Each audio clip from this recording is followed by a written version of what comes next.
I mean, after all, you must admit that this was very much in the nature of a honeymoon period. It prevailed for at least the first 6 months or perhaps 9 months. We arrived there in July, and we had all sorts of missions. We wanted to tap what intelligence they had about Japanese military forces, military strength, order battle information. We wanted to find out what they were doing with prisoners, what they were doing in psychological warfare, wanted to interview their prisoners. We wanted to establish channels to get Japanese publications, which could be done out of cities like Peking. We wanted to set up a weather reporting network because they held strategic areas all over North China. 14th Air Force needed to have prognosis of the weather before they started bombing missions and things like that. I don't think there's ever been a period of such cordiality between America and China. Certainly we had more forthgoing cooperation with less demands, less conditions up there than we had in nationalist China at that time. Furthermore, I doubt that there's ever been a communist society or a communist regime that laid itself so open. They rescued something like 70 American pilots and aircrew all over North China.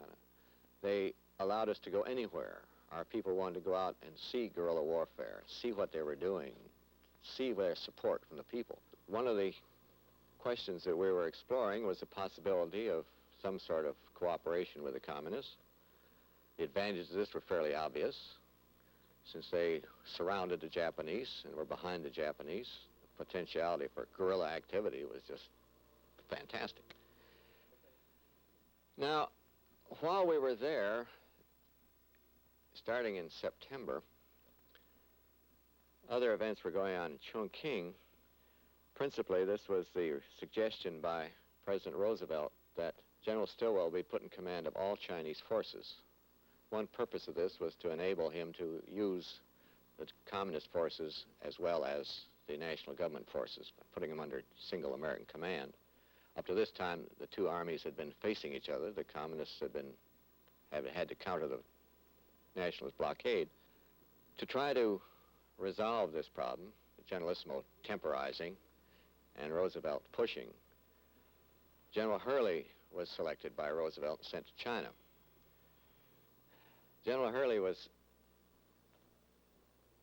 a fairly prominent Republican politician, a lawyer by training, part Indian by blood, from Oklahoma, who had been Secretary of War under President Hoover, had been very successful in arranging settlement of oil company claims against the Mexican government after the nationalization of the Mexican oil fields, and had served as a sort of a general handyman to go on missions for Roosevelt during the war. And he was selected, apparently, to try to put this across in China. He was a rather hearty person, a very bluff manner, presumably a great persuader. However, he was not able to persuade Chiang Kai-shek, and as I said, his mission to arrange this American command of Chinese armies failed. The Generalissimo insisted, Chiang Kai-shek insisted on the recall of Stilwell, which had to be granted, and Hurley then turned to this very important question of trying to solve the differences, the stalemate between the communists and the national government.